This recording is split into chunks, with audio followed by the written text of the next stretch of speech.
Now, has London finally learned to love the tower block? 60s and 70s high-rises used to be maligned as architectural blots on the landscape. But with more than 100 towers planned or under construction across the capital, have we changed our minds about skyscrapers?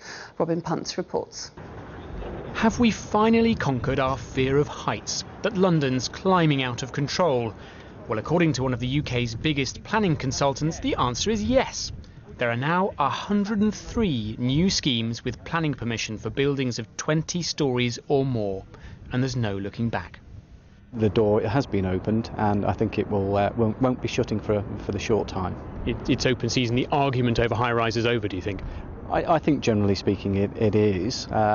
You still have to prove the benefits of a tall building in terms of exemplar architecture and the benefits that it will deliver, for example, affordable housing. But yes, on balance, I think it is open season.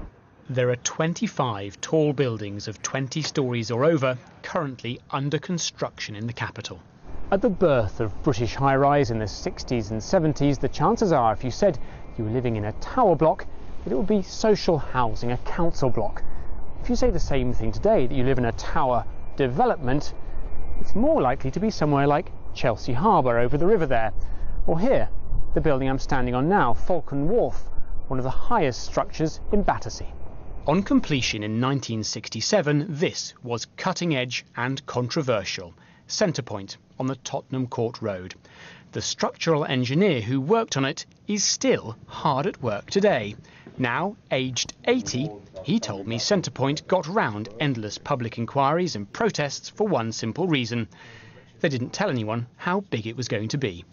Centrepoint was a fuss because planners didn't tell the world what planning permission they gave to Richard Seifert, the architect, and Henry Hype, the developer. So no one knew how tall it would end up? No, so we started building it. And there were competitions in the Evening Standard, how tall the building is going to be.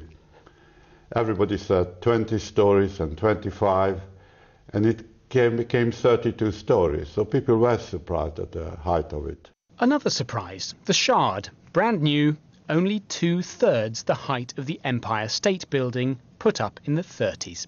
But Londoners and foreign buyers here are catching on.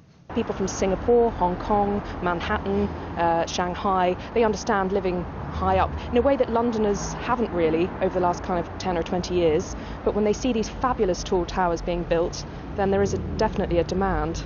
We've always admired the views. Maybe we're starting to accept the structures that make them possible. Robin Punt, BBC London News.